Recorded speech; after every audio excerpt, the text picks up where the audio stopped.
Good morning all students. Apex college online classes में आप सभी का स्वागत है। तो अपन पढ़ रहे हैं बीएससी पार्ट थर्ड केमिस्ट्री, जिसमें है ऑर्गेनिक केमिस्ट्री।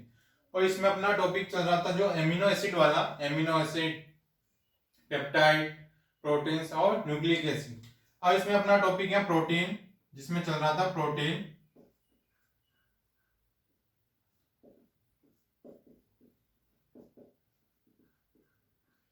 प्रोटीन्स। अब इसमें टॉपिक चल रहा था प्रोटीन के अंदर प्रोटीन की संरचना, प्रोटीन की संरचना,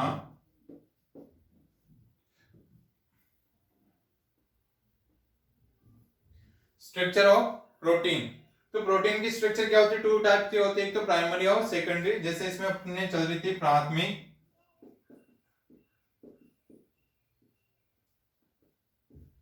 प्राइमरी स्ट्रक्चर, प्राथमिक संरचना।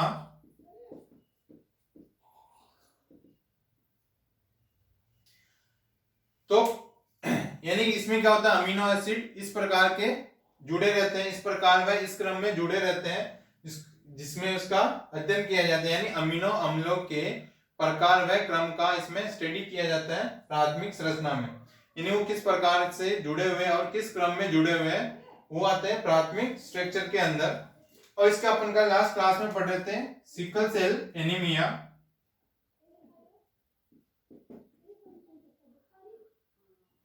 सिकल सेल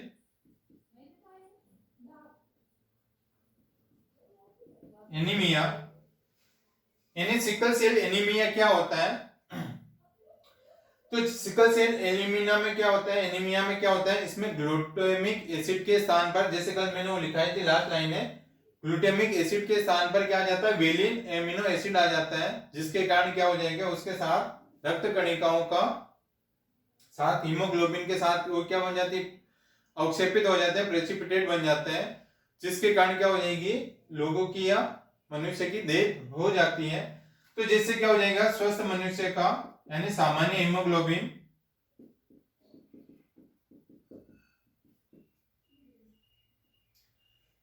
जैसे है ना, सामान्य हीमोग्लोबिन में क्या होता है, जैसे कोई यहाँ पे अमीनो एसिड जुड़ा हुआ है,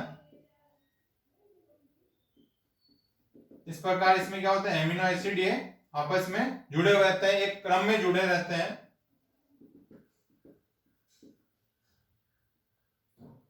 और ये होता है ग्लूटामिक, ये अमीनो एसिड, अमीनो एसिड। इस प्रकार क्या होता है, इनका इनके क्रम में जुड़े हुए होते हैं। जैसे एमिनो एसिड है, एमिनो एसिड इस प्रकार से इनके क्रम में जुड़े रहते हैं। जैसे अमीनो एसिड बहुत सारे जुड़े रहेंगे, जैसे valine, histine, leucine, thyroxine, pyroxine, glutamic acid. यानी इसमें क्या है, जैसे अमीनो एसिड जुड़े हुए हैं तो ग्लूटामिक एसिड जुड़ा रहता है हीमोग्लोबिन में। जब किसी को सिकल सेल एनीमिया कोई रोगी है, जैसे सिकल सेल एनीमिया के रोगी का हीमोग्लोबिन, यानी अगर किसी में सिकल सेल एनीमिया का कोई पेशेंट है तो उसमें इसका हीमोग्लोबिन में क्या हो जाता है, इस ग्लूटामिक अमीनो एसिड की जगह क्या आ जाता है, इसमें वेलिन आ जाता है। तो इसका ऑर्डर ये रहता है, amino acid, amino acid, amino acid, यहां पे आ जाएगा वेलिन।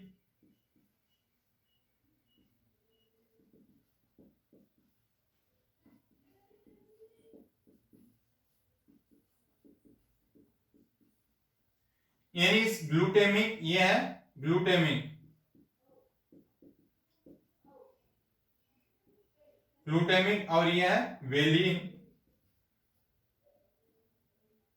ये है वेलिन।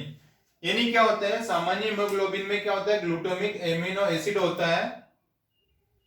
और इस जैसे सिकल सेल एनीमिया के पेशेंट में क्या हो जाएगा, इस ग्लूटामिक एसिड के स्थान पर क्या हो जाता है, वेलिन आ जाता है, जिसके कारण क्या हो जाता है, इसका ऑर्डर या कोड इनका चेंज हो जाता है, जिसके कारण क्या हो जाएगा, हो, जिससे ब्लड कोशिकाओं में क्या हो जाएगा, हीमोग्लोबिन अवक्षेपित हो जाता है या प्रेसिपिटेट बन जाता है इनका, तो जिसके कारण क्या हो जाएगी, लोगों की इसमें मनुष्य की डेथ हो जाती है।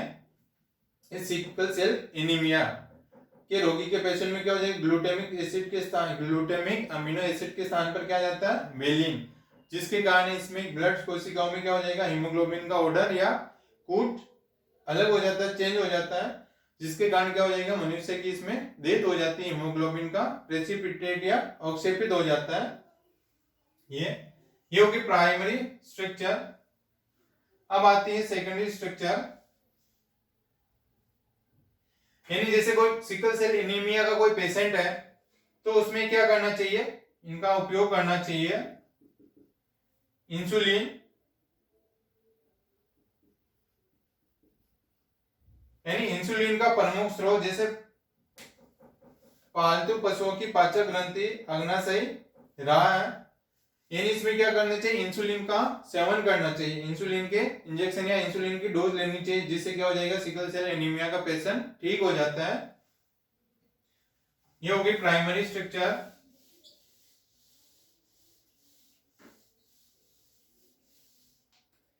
अब आती है प्रोटीनों की द्वितीय संरचना, सेकेंडरी स्ट्रक्चर।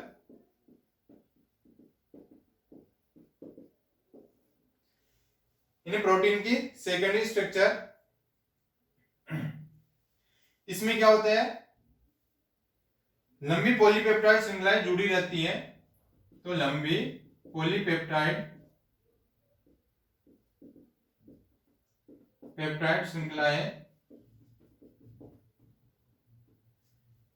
श्रृंखलाएं किस प्रकार अवस्थित होती हैं, किस प्रकार अवस्थित होती है, द्वितीयक संरचना कहलाती है, द्वितीयक संरचना कहलाती है।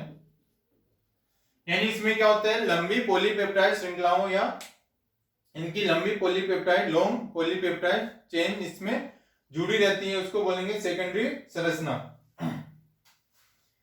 तो सबसे पहले इसमें आती है alpha helix,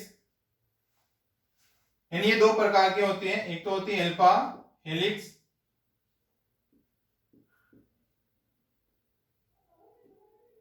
alpha helix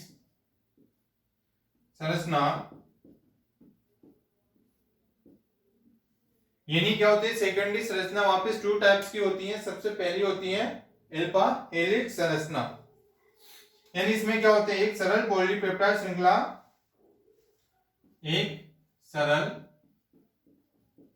polypeptide श्रृंखला को निम्न प्रकार से प्रदर्शित करते हैं।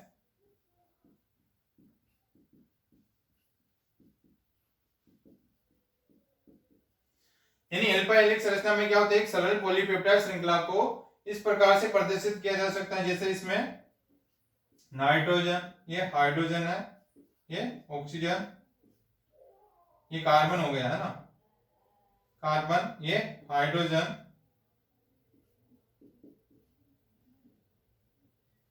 ये जैसे इसमें पॉलीपेप्टाइड बॉन्ड हो गई है H, ये कार्बन है ना, RHC डबल बॉन्ड OH,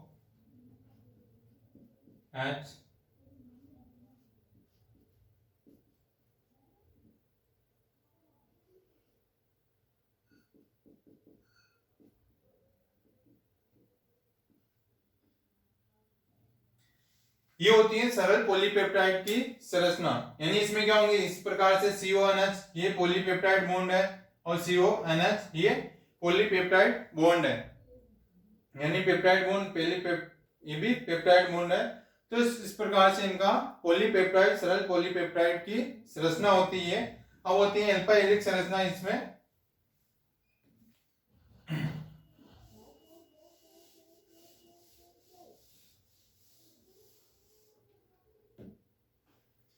तो अल्फा हेलिक्स संरचना में क्या होता है, अल्फा हेलिक्स अल्फा हेलिक्स में पॉलीपेप्टाइड श्रृंखलाएं रिंग के समान व्यवस्थित होती है। रिंग के समान व्यवस्थित होती है जहां हाइड्रोजन बंध भी उपस्थित होता है। अल्फा हेलिक्स संरचना क्या होती है? अल्फा हेलिक्स संरचना में क्या होते हैं? पॉलीपेप्टाइड जो श्रृंखलाएं होती हैं वो क्या होती है? रिंग के समान अरेंजमेंट होता है, इसमें रिंग के समान व्यवस्थित होती है जहां पे क्या होता है? हाइड्रोजन बॉन्ड भी प्रेजेंट रहता है। ये होती है अल्फा हेलिक्स की संरचना। किसके समान होगी? रिंग के समान, जैसे इसकी स्ट्रक्चर रहती है। अल्फा हेलिक्स की संरचना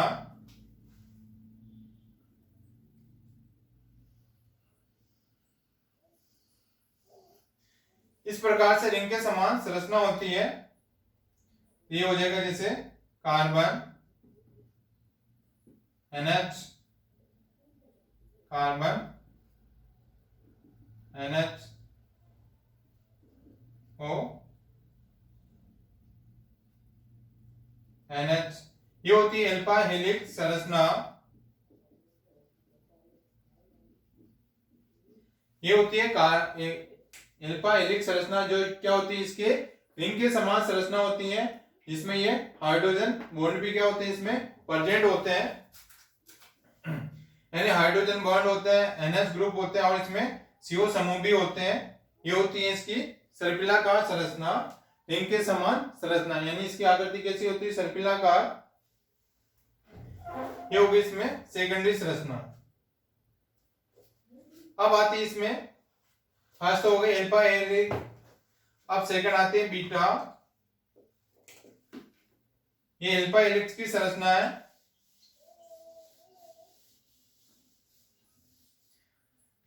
अब जैसे सेकेंडरी संरचना क्या होती है? टू टाइप्स की होती है। फर्स्ट होती है अल्फा हेलिक्स, अब सेकंड आती है इसमें बीटा। लहरियादार चादर जैसी संरचना,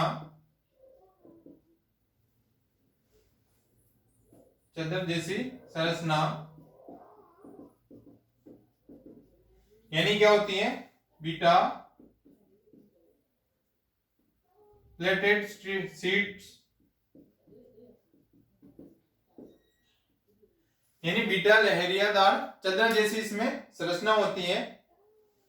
तो इसमें क्या होती है? पॉलीपेप्टाइड श्रृंखलाएं आपस में जुड़कर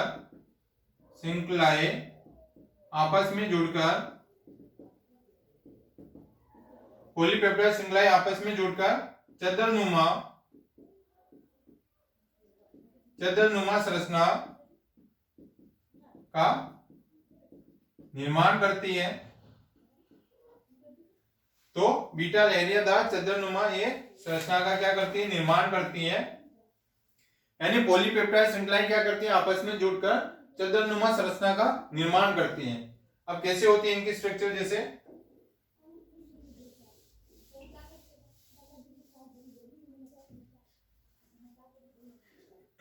यानी इसकी स्ट्रक्चर ऐसे होती है, चदरनुमा संरचना होती है।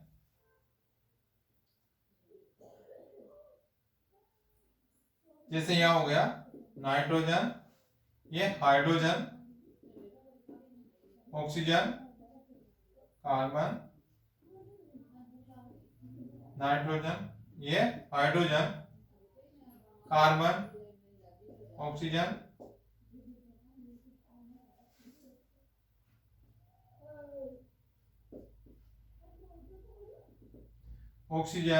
Nitrogen, hydrogen, oxygen, carbon,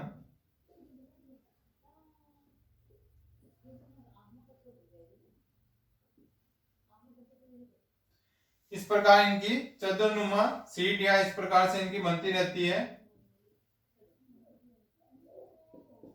oxygen, nitrogen, hydrogen, oxygen, carbon,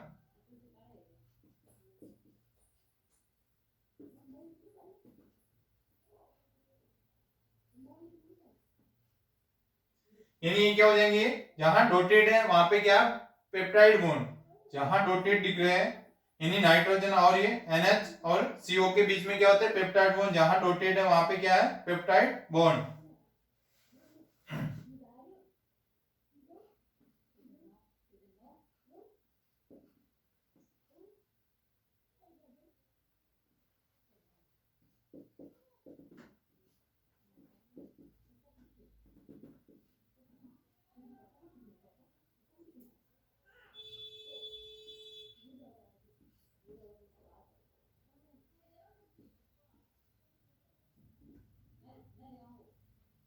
NH ये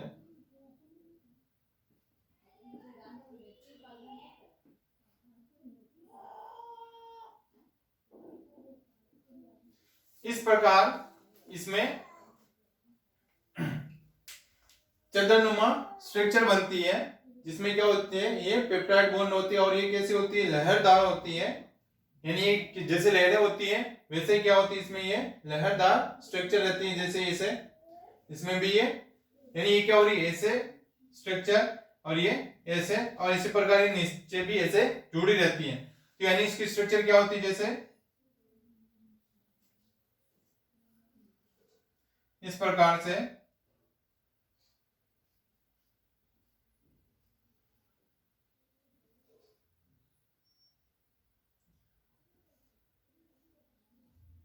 इस प्रकार से इनकी लहरदार स्ट्रक्चर होती है, इसकी प्रोटीन की सेकंड स्ट्रक्चर, जिसमें क्या हो जाता है, इसमें जैसे ये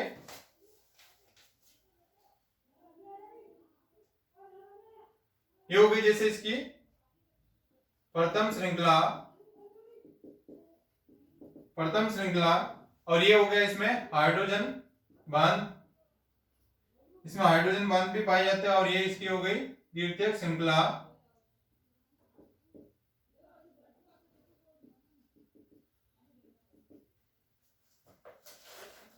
यानी ये क्या हो गई इसकी, ये रही पूरी प्राथमिक संरचना, और ये इसकी हो गई सेकेंडरी श्रृंखला, यानी प्रथम श्रृंखला, ये इसकी सेकंड संरचना, ये सेकंड श्रृंखला, द्वितीय श्रृंखला, उसी प्रकार नीचे तृतीय चतुर्थ, इस प्रकार ये 1 2 3 4 में जुड़ी रहती है, और इसके बीच में क्या होता है, हाइड्रोजन बॉन्ड भी होता है, ये होती है लहरदार चंद्रनुमा संरचना होती है। अब आती है इसकी तृतीयक संरचना प्रोटीन की,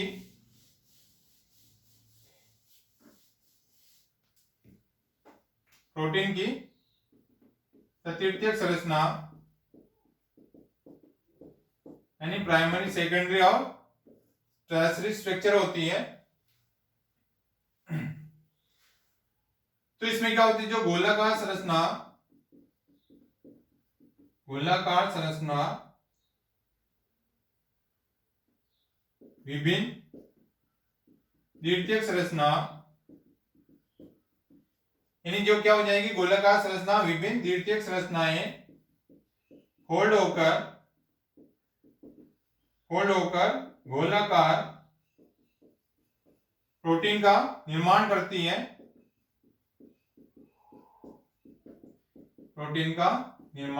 है, इस संरचना में, उपरोक्त संरचना में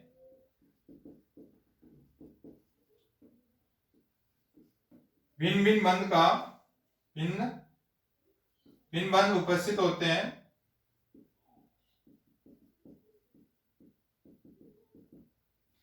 यानी तृतीय संरचनाएं क्या होती है, जैसे द्वितीय संरचनाएं क्या करती हैं, यानी बहुत सारे विभिन्न द्वितीयक संरचनाएं क्या होती है, फोल्ड होकर गोलाकार संरचना बनाती है, गोलाकार प्रोटीन का निर्माण करती है, वो हो जाएगी तृतीयक संरचना। और जो उपरोक्त संरचना में क्या होता है, इसमें डिफरेंट या भिन्न बॉन्ड प्रेजेंट रहते हैं, जैसे कौन कौन से बॉन्ड प्रेजेंट रहते हैं इसमें तृतीयक संरचना के अंदर। जो सबसे पहला बॉन्ड होता है हाइड्रोजन बॉन्ड,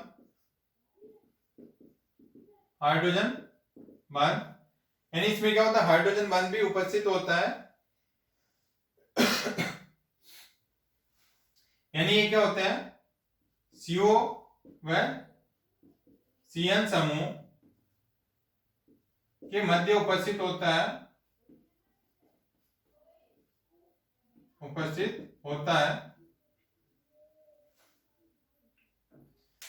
यानी क्या हो जाएंगे, जिसमें CO समूह और CN समूह के बीच में क्या होता है, हाइड्रोजन बॉन्ड उपस्थित होते हैं। इसमें हाइड्रोजन बॉन्ड यानी ये किसी समान अथवा भिन्न भिन्न अणुओं के आंशिक धनावेशित हाइड्रोजन परमाणु व आंशिक रूप से ऋणावेशित ऑक्सीजन, नाइट्रोजन व फ्लोरीन परमाणुओं के साथ में क्या होता है, इनका आकर्षण बल रहता है, उसको अपन हाइड्रोजन बॉन्ड हो जाएगा। तो इसके बीच में हाइड्रोजन बॉन्ड उपस्थित होता है।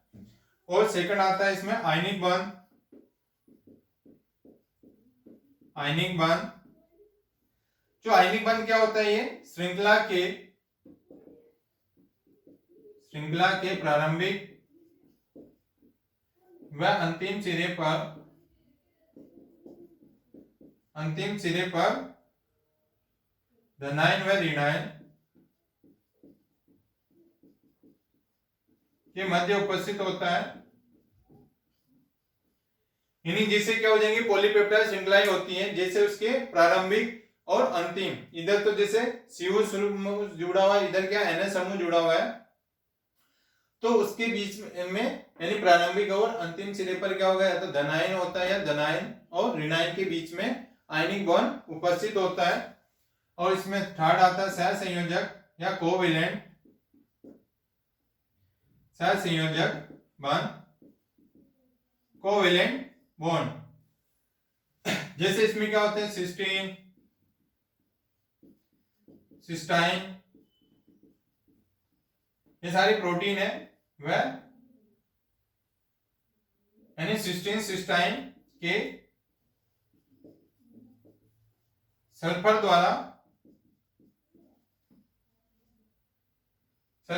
बंध बनता है, उसके बीच में सहसंयोजक बंध होता है। यानी सिस्टीन और सिस्टाइन के सल्फर के साथ में ये जो बॉन्ड रहेगा वो रहेगा सहसंयोजक बंध उपस्थित होता है। और नेक्स्ट आता है इसमें फोर्थ, जलरोधी बंध, इसको बोलते हैं हाइड्रोफिलिक, ये हाइड्रोफोबिक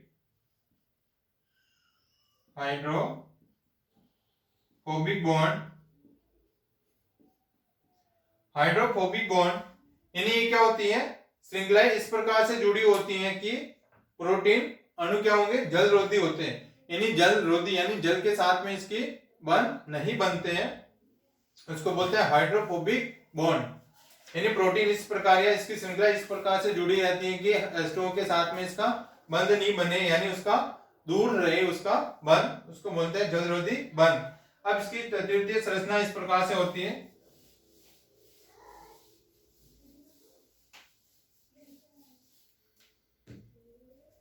अब जैसे बेंजीन की तृतीयक संरचना इस प्रकार से होती है,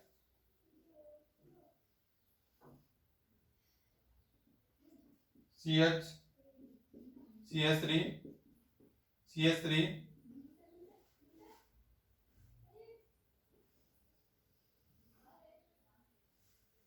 ये हो जाएंगे CH3 और इसके बीच में हो जाएंगे सल्फर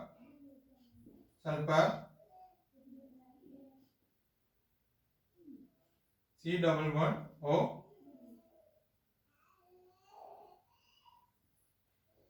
ऑक्सीजन के साथ में नेगेटिव चार्ज NH3 पॉजिटिव, ये इसके साथ, और ये हो जाएंगे C डबल बॉन्ड O।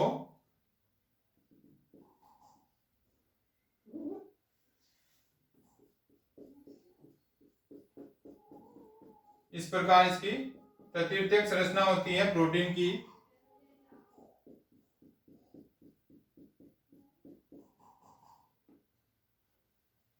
यानी इस प्रकार से इसकी तृतीयक संरचना होती है, जिसमें क्या होती है, ये तो होते हैं जलरोधी, यानी ये होगी जलरोधी अंतरक्रिया, हाइड्रोफोबिक अंतरक्रिया, और ये होती है इसमें, जैसे इसके साथ सल्फर के साथ में हो जाएंगे, सल्फर और सल्फर के बीच में क्या हो जाएगा, इसमें सह संयोजक बंध होता है, तो ये होती है सह संयोजक बंध। सह संयोजक बंध जो सल्फर और सल्फर के बीच में हो जाएगा, और ये क्या हो जाएंगे आयनिक यौगिकों के साथ, यानी नेगेटिव और पॉजिटिव और नेगेटिव के बीच में ये क्या हो जाएगा आयनिक बंध। और ये क्या हो जाएगा इसमें हाइड्रोजन बंध। इस प्रकार से इसकी संरचना होती है, ये हो जाएगा लवण सेतु। ये होती है तृतीयक संरचना प्रोटीन की क्लासिक स्ट्रक्चर, यानी क्या हो जाएंगे जलरोधी अंतरक्रिया, जो जल के साथ में इनका कोई बॉन्ड नहीं बनता है। और सल्फर के बीच में क्या हो जाएंगे सह संयोजक बंध, डाइसल्फाइड के बीच में सह संयोजक बंध, और ये हो जाएंगे इसमें पॉजिटिव और ये नेगेटिव, इसमें हो जाएगा आयनिक बंध या लवण सेतु होता है। और इसमें हो गया कार्बन, ये ऑक्सीजन और ये हाइड्रोजन के बीच में आकर्षण बल द्वारा क्या होता है हाइड्रोजन बंध प्रेजेंट रहते हैं। यानी इसकी स्ट्रक्चर में क्या होंगे, जिसमें एक तो जलरोधी बंध होता है, सह संयोजक बंध होता है, आयनिक बंध होता है और हाइड्रोजन बंध होता है, इसको बोलेंगे तृतीयक संरचना। ये होती है प्रोटीन की तृतीयक संरचना। ये अपना क्या है प्रोटीन कंप्लीट हो चुका है, प्रोटीन की संरचना, प्रोटीन के गुण, प्रोटीन का वर्गीकरण, क्लासिफिकेशन सारा कंप्लीट है। और इसमें लास्ट टॉपिक बचा अपना न्यूक्लिक एसिड। वो न्यूक्लिक एसिड अपन नेक्स्ट क्लास में खत्म हो जाएगा, नेक्स्ट क्लास में डिस्कस करेंगे न्यूक्लिक एसिड का। ओके।